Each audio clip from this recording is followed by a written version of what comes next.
and he had made it clear he wasn't going to be with us for very much longer. He'd been avoiding interviews for the past 4, 5, 6 years, but once he agreed to talk to me, we talked for days, and I'm especially grateful that I had the chance to visit when I did, because this week we heard that Leonard Cohen has died at the age of 82. Cohen once wrote a song called The Tower of Song, in which he compared himself really unfavorably to Hank Williams, but along with other great masters, Bob Dylan certainly, Joni Mitchell, Kanye West, everybody's got their own list. Leonard Cohen is way up there in the ranks of American song and songwriters.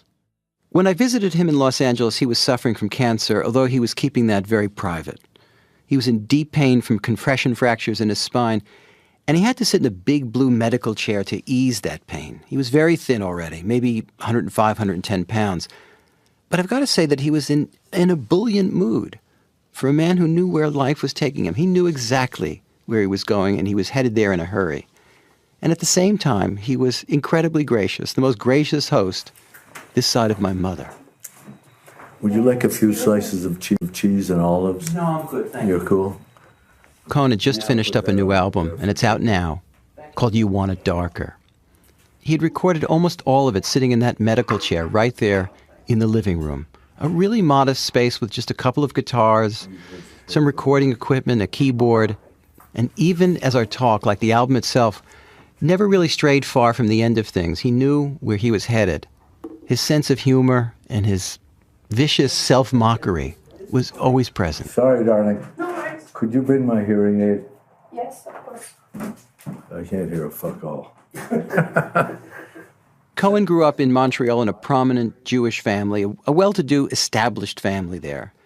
His family ran a clothing concern, and it was almost as an homage to his family business that Cohen, even in the 60s, always wore beautiful, well-cut suits, including a tailored dark blue number that he had on when I saw him. When Leonard was 9 years old, his father died, and that event became a kind of origin story for his career as a writer, and as someone who believed in writing as an almost sacramental act. My father's funeral was held in our house. We came down the stairs, the coffin was in the living room, and it was open. It was winter, you know, and I was thinking, like, it must be hard to dig. I went to the plot, I saw my father buried, and then I came back to the house, and I went to his closet, and I found a bow tie.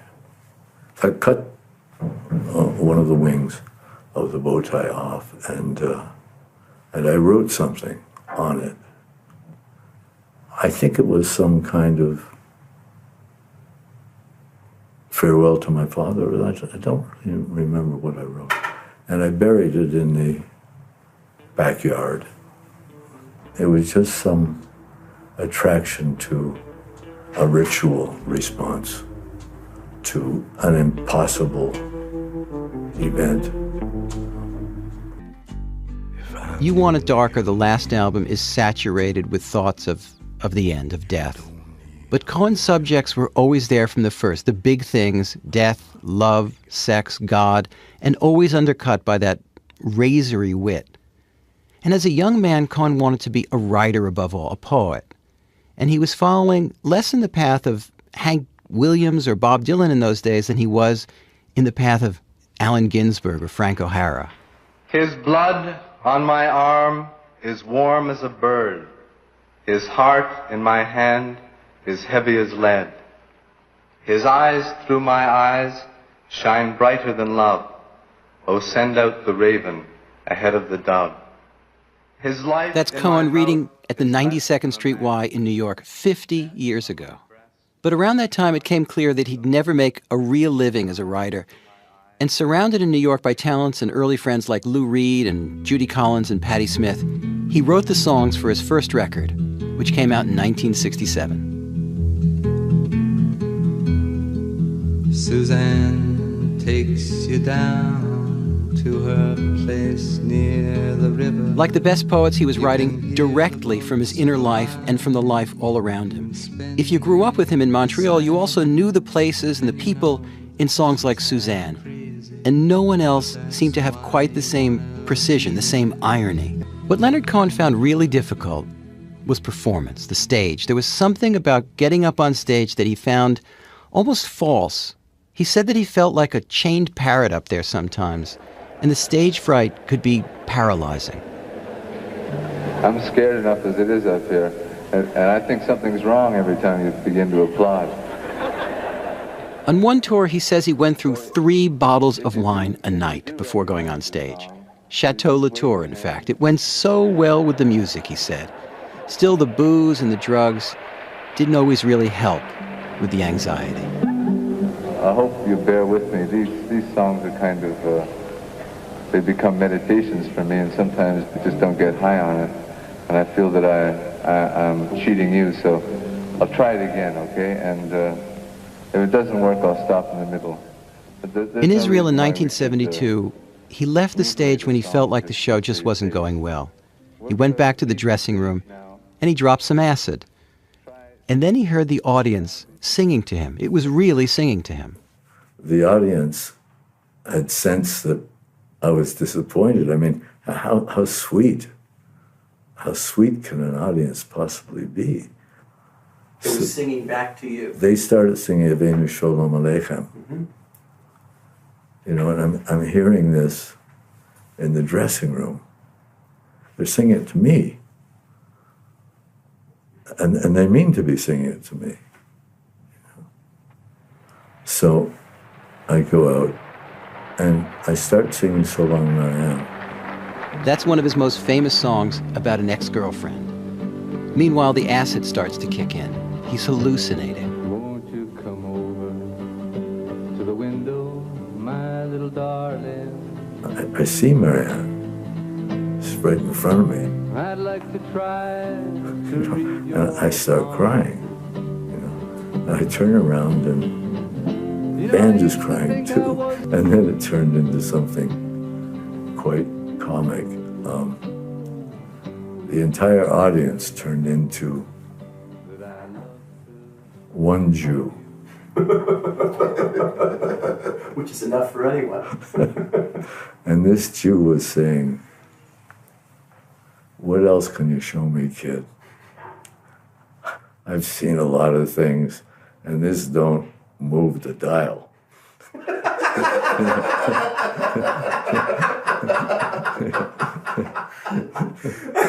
That entire, skeptical side of our tradition manifested as an actual gigantic being judging me, hardly begins to describe the operation. I mean, the sense of invalidation and irrelevance that I felt was authentic, because those feelings,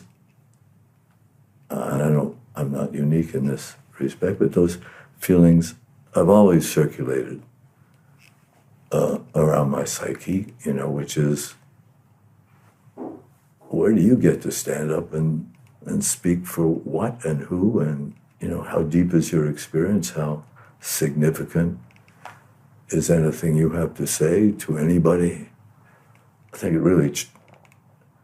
really invited me to deepen my practice. Like dig in deeper, whatever it was.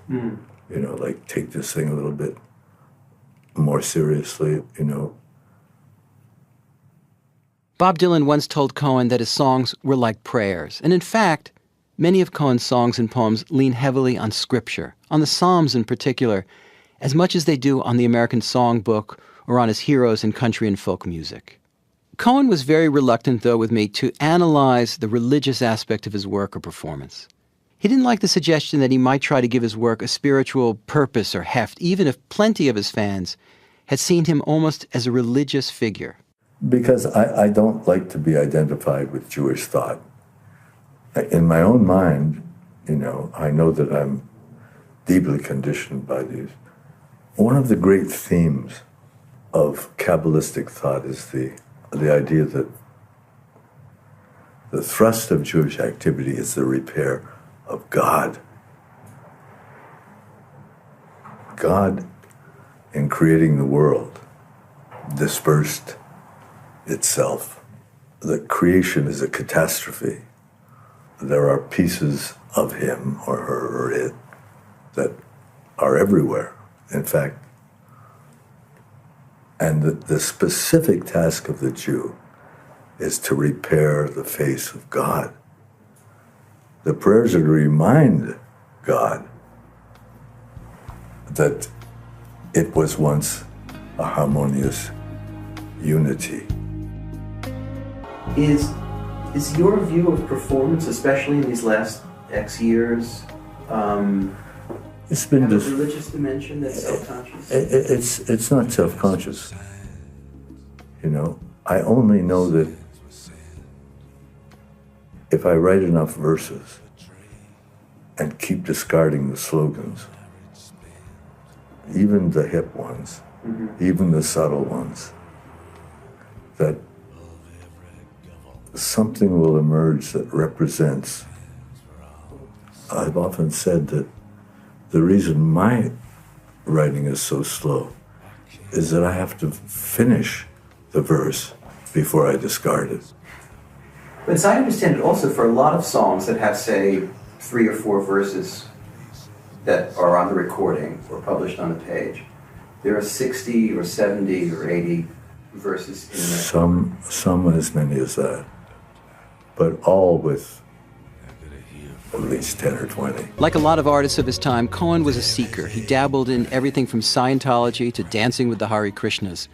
But he stuck with spiritual life in a way that few of his peers ever did. He was serious. It was never a hobby. In fact, he spent long stretches at a Zen Buddhist monastery in the mountains outside of Los Angeles with a teacher named Joshu Sasaki Roshi, whose students lived in the most ascetic way possible. When I brought up Cohen's reputation as a ladies' man, he laughed and he talked instead about the thousands of nights and days he spent on a mountain just shoveling snow, cleaning, cooking, and meditating. I was deeply associated with Roshi for over 40 years. I don't really know too much about Buddhism or what formal Buddhist training is. I only know Roshi's system, which I understand is eccentric. On its superficial level, it accomplishes what boot camp accomplishes, which is basically to get you to stop whining. It makes whining the least appropriate response to suffering. Some years ago, Cohen came back from the Zen monastery only to discover that his accounts had been absolutely wiped out by his manager. He sued, but there was no getting around it. The money was gone, and there he was, well into his 60s, with nothing for his kids or for his retirement. So Cohen had no choice. He had to go back to work. He published a book of new poems for the first time in 20 years, and he went out on a tour that lasted more or less for 4 years. And there was a different feel to Cohen's work on stage after this monastic period. He was funnier, he was more animated, more lighthearted, and maybe for the first time seemed really happy to be on stage. I caught one of those concerts at Radio City Music Hall, and I've got to say it was one of the best things I have ever seen in my entire life. Here was this guy, dressed in a suit and a fedora. Over and over again, he'd sink to his knees almost in devotion to the audience and to the songs themselves. I'd always admired Cohen's songs, but I'd never been quite swept away. The studio recordings especially sometimes seemed a little, rinky-dink in their rendition. Too much synthesizer, not quite worthy of the songs. But that tour was a triumph. Leonard Cohen had an astonishing band now, and his voice was as deep as the ocean. When we finally met, Cohen was suffering from these terrible health problems, cancer and excruciating back pain, and he was even allergic to most of the medicine that would alleviate the pain. All of those years spent meditating were coming in handy in an entirely new way. I've had to white-knuckle this thing. Fortunately, I have some training in, we could call it mind control. As a blessing, the mental activity is is working just fine. I got most of my marbles, maybe more than I've had at other periods. Right. In a certain sense, this particular predicament is filled with many less distractions than at other periods of my life, and actually enables me to work with a little more concentration and continuity. The only thing that mitigates against full production is just the condition of my body, because there are times I just have to lie down. Leonard, you have to say when you need a rest. No, I'm fine. It's you guys. Would you like something to eat? He was incredibly solicitous. Instead of taking a break or asking us to come back another time, Leonard sent his assistant out to pick us all up some food at Fatburger down the street. Well, I think I got did I get your onions, or that's you? I think we all have onions. Yeah. Cohen told me he was still hearing the voice of God. And it was at that moment that somebody started up a leaf blower or some damn thing next door. But Cohen was saying that God sounded different now. Not that awful, incessant voice of judgment that he heard when he was younger. Sometimes it's just like, you're losing too much weight now, man. You're dying, but you don't have to cooperate so enthusiastically with the process. You know, like, force yourself to have a sandwich or something, you know what I mean? You know, sometimes I hear it say, ignore me. Just get on with the things you have to do, you know. It's very compassionate at this stage, you know. I mean, more than at any time in my life. I don't have that voice that says, you're fucking up. That's a tremendous blessing, you know, really, you know. I'm ready to die. I hope it isn't uncomfortable. Spiritual things, Baruch Hashem, spiritual things have fallen into place for which I am deeply grateful. To the very last, Leonard Cohen was working all the time, compulsively, focusing on what he could get done at home, writing, recording, collecting, finishing old poems. And to me, it seemed like almost a model of how to live your last days, if you can. I like to tie up the strings.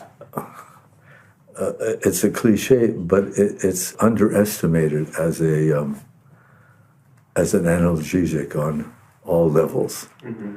Putting your house in order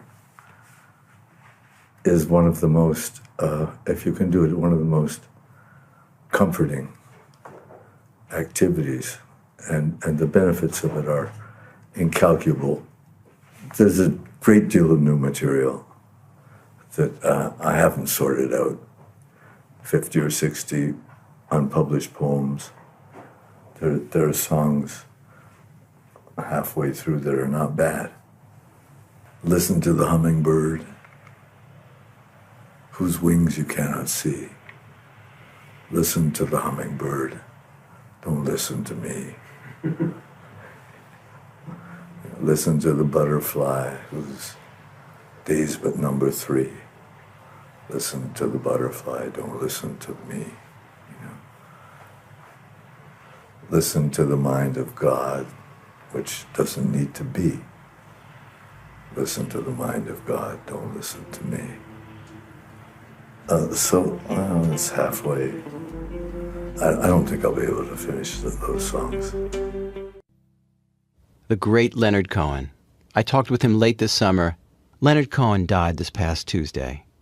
His latest album, and the last of his lifetime, is